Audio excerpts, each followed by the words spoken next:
Y'all, today I'm with Jai Closer, my guy. You can hear the SVJs going past. Yeah. That's fine. We're doing a little late night pod, you know. We don't know too much about each other. We've talked, obviously, a little bit, but we're just trying to, you know, get to know each other, get to know about each other's stories, and just start some shit. So, I mean, yeah, so tell the people who you are.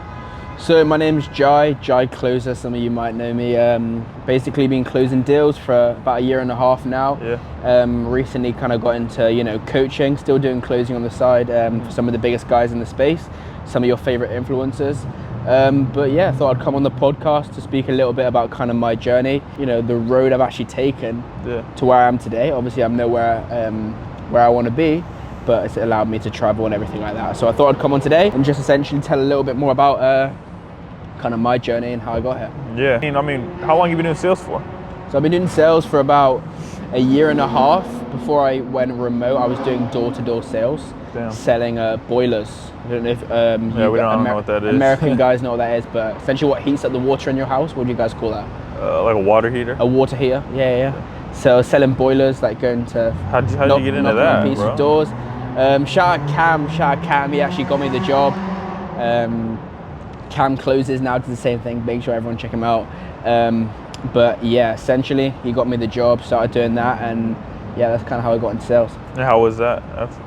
That was crazy, you know. If anyone's done door-to-door sales, or like they know what it's like. Is this good, my camera being If anyone's done door-to-door sales, like they know the struggle. You've got to knock on doors, people telling you to basically go away and everything like that. So, you know, it definitely taught me a lot about sales, about how to talk to people. It taught me, you know, how to overcome objections before I even knew what objection handling was.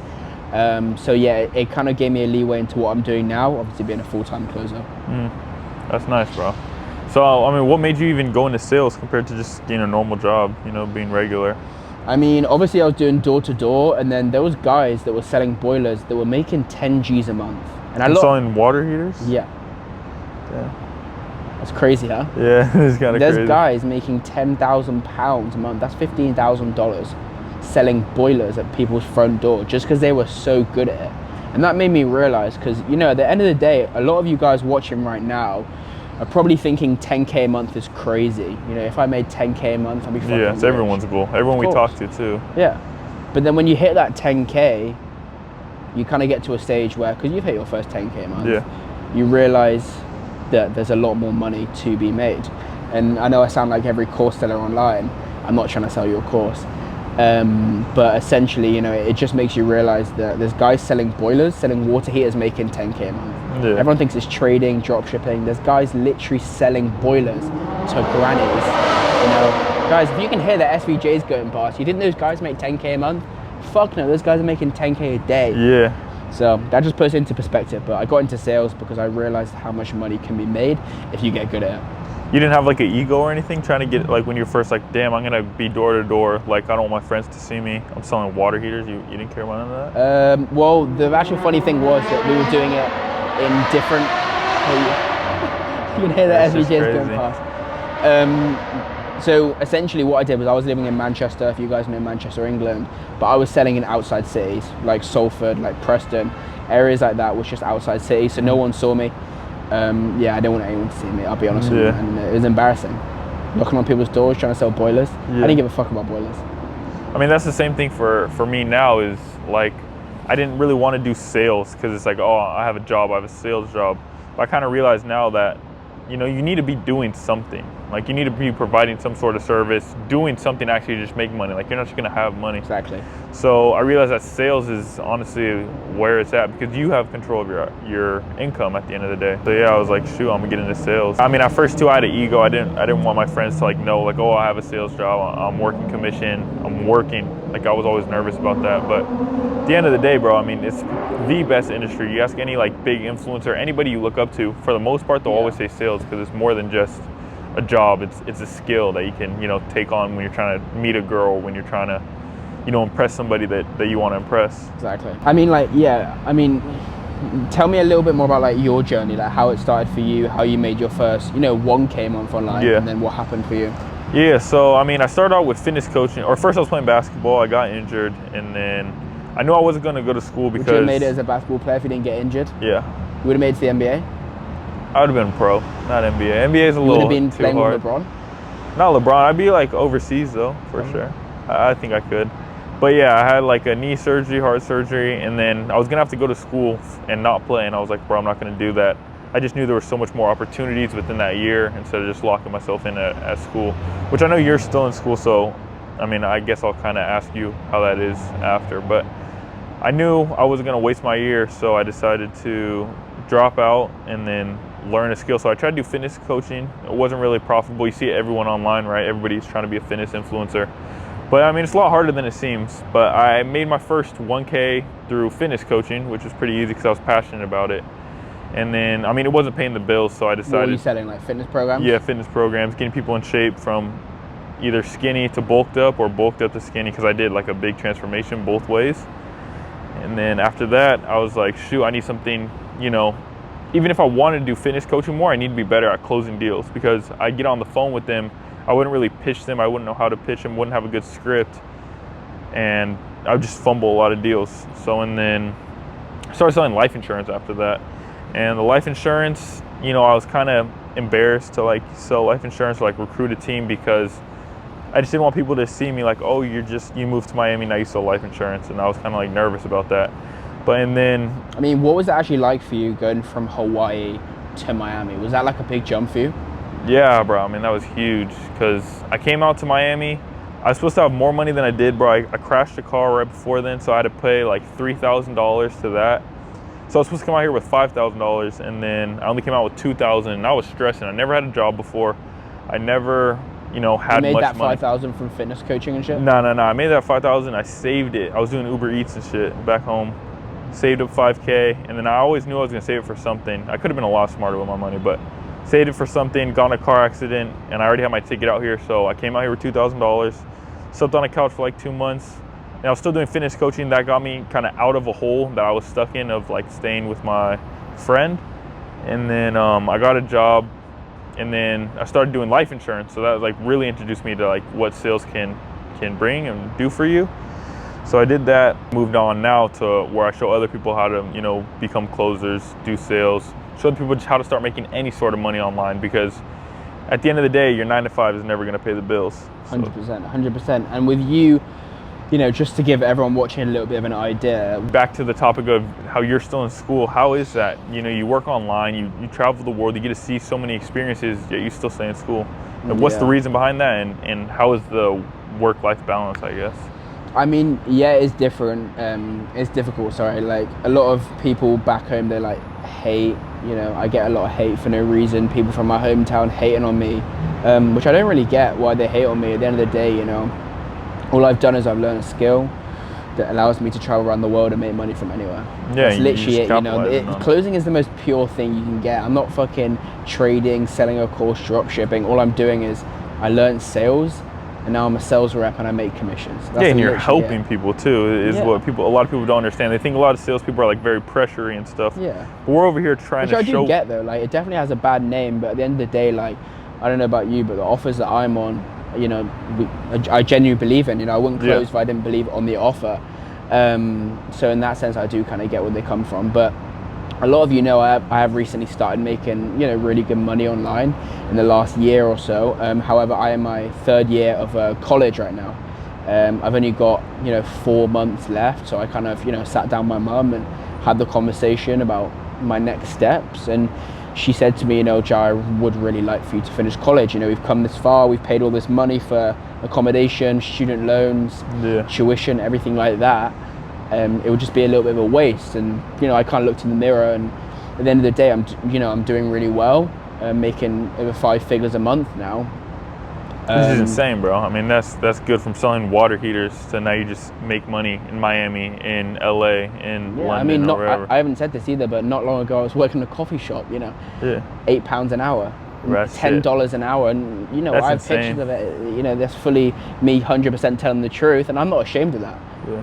You know, the reason why I worked in that coffee shop was because I was broke. Like, I'm not going to sit here and lie. Everything I say here is 100% facts. You know, I'm an open book in that sense. But yeah, kind of going from that to making money online, you know, I haven't really bought any like big purchases. Obviously, I bought a new watch and stuff like that. but it's just allowed me to travel. That is the biggest thing for me. Miami, LA, going to Bali next month. Just like, you know, it's allowed. I always dreamed of coming to Miami. I mean, right now we're sat in Brickell right now. You guys can't see it. Yeah. You've got the palm trees of Miami. You got the SVJs ripping this whole podcast too. Miami Mall, literally directly behind us. You got SLS right there, Ashton Hall, Timepiece Trading. Steve will do it. All the guys live there. And, you know, I actually used to dream of this, like, genuinely, as much as it sounds a little bit cringe. I used to dream of coming to Miami. I used to see it all over TikTok and everything like that. And now I'm here for my second time. Yeah, in 2 1 months. month. Yeah. 2 months. I've been here for like a month out of the 2 months of the year. Yeah. Of this year, sorry. It's amazing. But yeah, it is difficult having to juggle closing deals, coaching, you know, being a fucking stud and going to college. I'm just playing. Going back to your point of you being broke, and you told me too that before that you bought mentorships, right, to learn how to sell? I did buy a mentorship for a drop shipping course, as much as they get hate, and it was ass. I spent, you know, this is a little bit of an insight for you guys watching this, and I'll be totally honest with you. I had 1.8k in my bank account, £1,800. Okay, I think it was £1,834. I remember exactly. And the course was 1,500. I was on a closing call, and this closer was so good. His name's Steve Talou. Search him up if you want on Instagram and stuff. Very, very good closer. He basically made it feel like, for me, I had no choice. I had to pay no matter what. In my mind, I thought I was fucking rich. I thought I was gonna get rich off this shit. He made me feel like I had no choice because he was that good at closing. Pre-handles, objections, frameworks. Which if you close, you know all about that. And I looked at my bank account. I remember 1,008. He said, yeah, so the investment's going to be 1.5k pounds. I looked at my bank account. I was like, okay, let me check. I actually have enough. I was embarrassed. I was just like, let me check I had 1.8k in my bank account, right? And I bought it. You know, that put me in a hole. Yeah. Because I didn't make any money. I made zero. Damn. So that's $1,500 or 1,500 pounds. $1,800. Yeah. Gone. That's crazy. But I mean, what made you initially even put that type of money? Because you said you were broke. So what even made you in the first place put that money? Because I know it's scary for a lot of people. Yeah. Because I'll get on a call with a lot of people and they say that they're not ready for the next step, or they're going to wait for a sign or wait for something to happen in order for them to start their new life or their new journey. Yeah, you know, buying that course was, for me, it was like now or never. I thought, I'm going to do this. I tried everything. And I just thought this course, because he sold me so well. And this is a big reason why I actually got into closing, guys. Because that guy was so good at closing, he made me give him my last £1,500, even though I had 1,800. I had to pay for rent. I live on my own, guys. I had to pay for rent. I moved out when I was 18. I had to pay for rent. I had to pay for food, pay for going out. You got to realize that until I started making money, I wasn't going out. I had like £10 in my bank account, $10. Damn. You know, I couldn't even afford food at some point. Yeah. And I'm not ashamed to say that. I've been there, not even that long ago, like a year and a bit ago, you know, at the end of the day. I remember you telling me that too, like you were struggling for some meals and shit, and you didn't really know what to do. But I mean, that takes a lot, that says a lot about yourself too, is spending damn near all your money on a course, taking that risk because you know that you would make it back eventually, right? Like, did you have faith? I never made it back. If you put it in that sense, from drop shipping, I never made it back. But then when you put it into hindsight, what I didn't realize was me buying that course wasn't a leeway into drop shipping. Yeah. Even though it was a drop shipping course. Okay? What that course did for me was a leeway into closing, which I had no realize in the moment. Yeah. Okay, I thought I was buying a course into drop shipping, but really what I was doing was buying a course into closing. And that started me off on my journey. And that's the reason why I'm here right now, sat in this chair in Brickell, Miami, with a fucking Patek on my wrist. Why? Because I bought that $1,500 drop shipping course from Steve. From Steve. Some Shout Romanian guy. Or I don't know, I think he was Romanian. He was living in Dubai. You guys can literally search him up. I don't think he's super big on social media. But if you're watching this, Steve, thank you. Thank you. Yeah, thanks. Shout out Steve. Change your life. He did change my life. That motherfucker changed my life. If it wasn't for Steve, I don't know where I'd be right now. Yeah. And I text him, but he never texted me back. Ah, shit. It's all good though. Yeah, it's all good. If you, Steve, if you see this, love you, man. But yeah, no, I'll talk to a lot of people, and like I said, like they'll wait for X to happen in order for them to actually get started. But because you took that risk, even though it didn't pan out the way you wanted it to, you still benefited from spending that your last $1,500 on it. I mean, yeah, it benefited me, 10x. I mean, significantly more amount of money. I don't like speaking about money, how much I make, but I make a lot more than £1,500, right? So if you put it into that sense, it was totally worth it. But I didn't make money for 3 or 4 months before I started making money with closing. I remember a lot of people too, they'll look for this program to be like the get rich quick. They'll try it for 2 weeks and they won't get any results.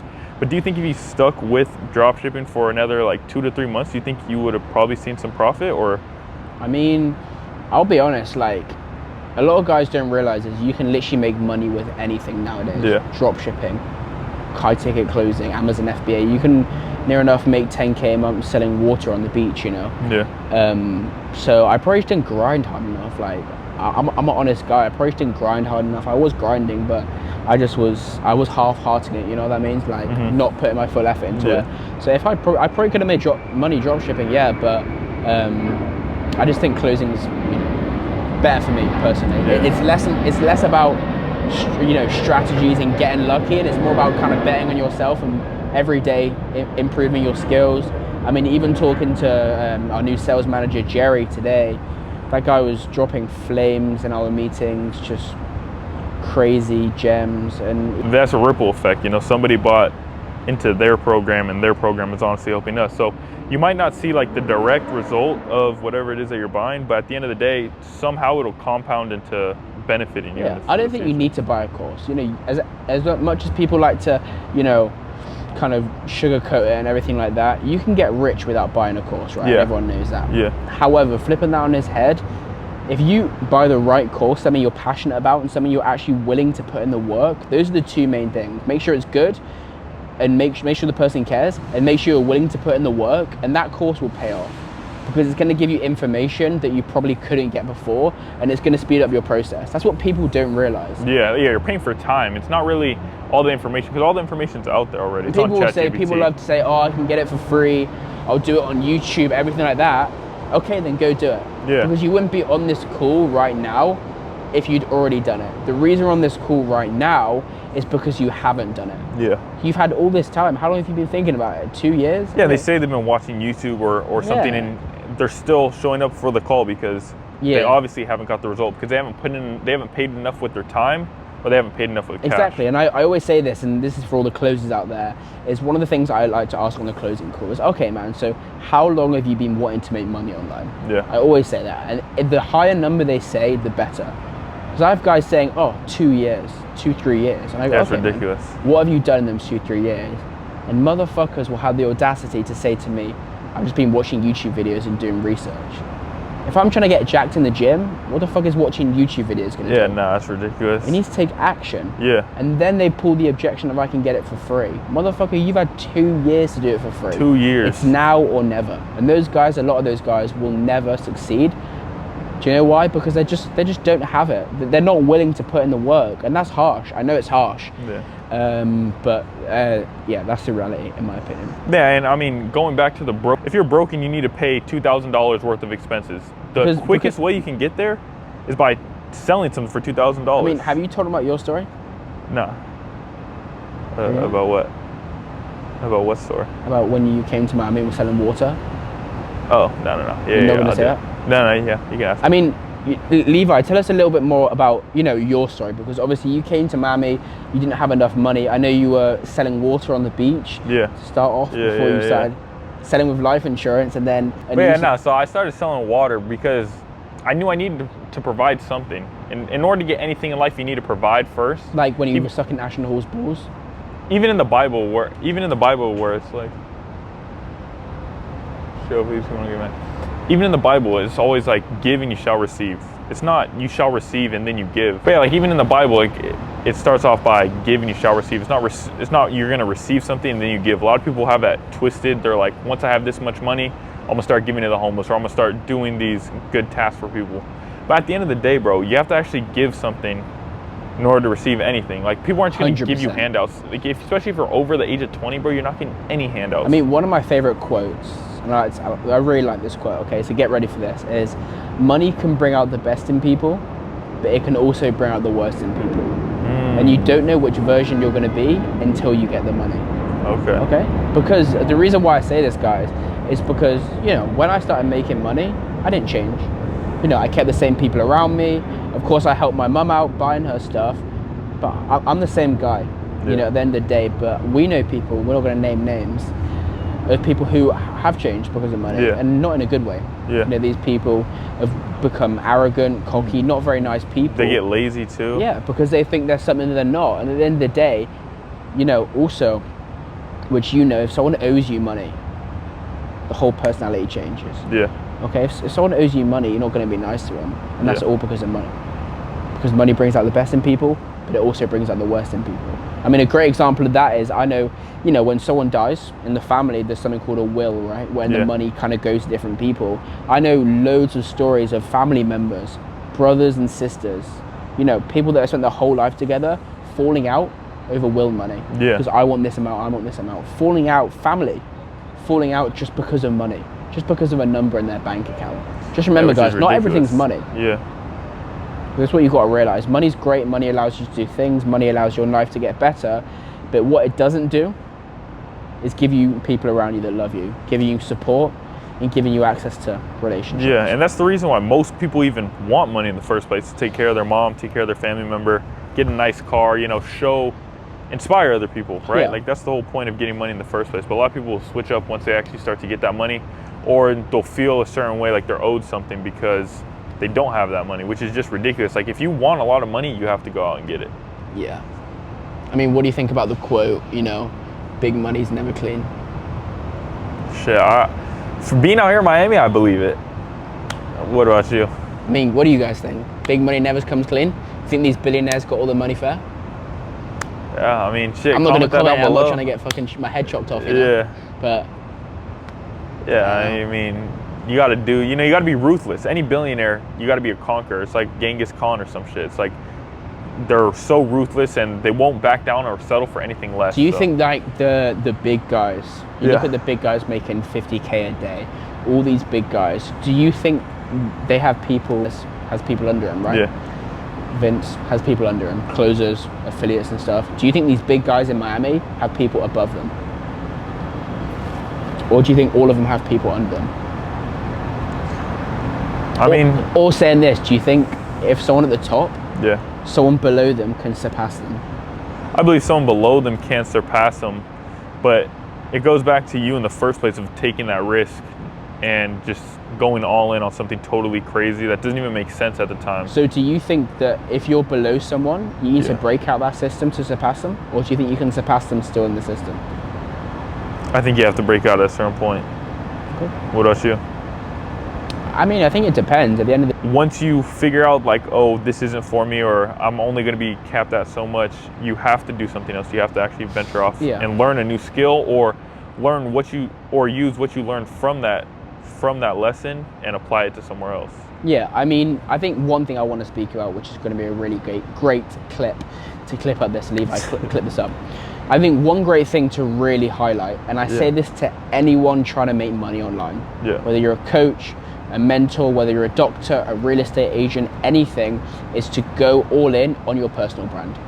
I think that is the biggest tip that I ever have. I have loads of people texting me, how do I get on an offer?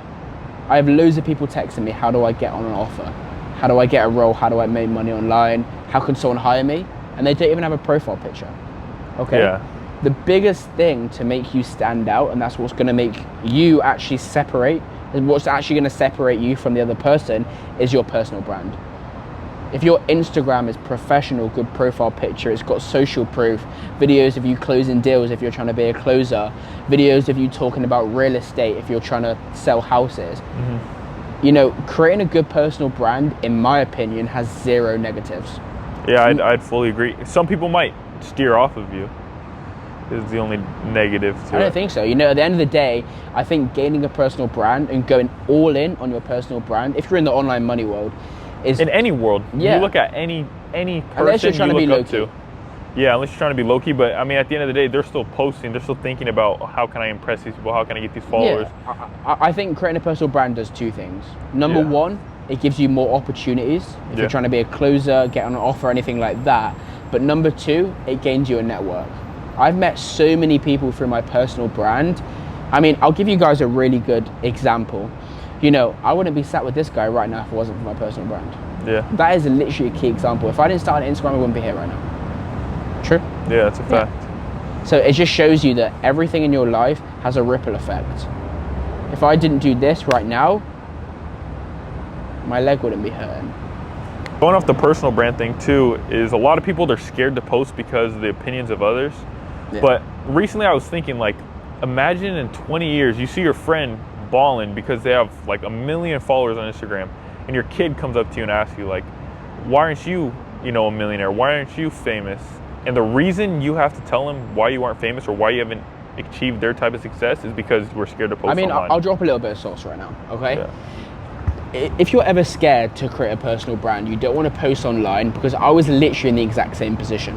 Yeah. Okay. Everybody, I feel like, started off. When I first started posting on Instagram, okay, I started to be a growth operator. I tried to be a growth operator, Jai Growth, okay? Started posting videos, I was getting clowned. I was getting put on group chats, people were taking the mick out of me, people were saying shit to me in public. I then started Jai Closer. When I went back home, everyone was making fun of me, screenshotting my videos, sharing them on group chats, okay? Now it's got to the point that I've been posting for so long, okay, that number one, no one gives a fuck anymore. Yeah. Number one, no one gives a fuck anymore because they've seen it as old news, okay? But number two, I've had people ask me to put me on.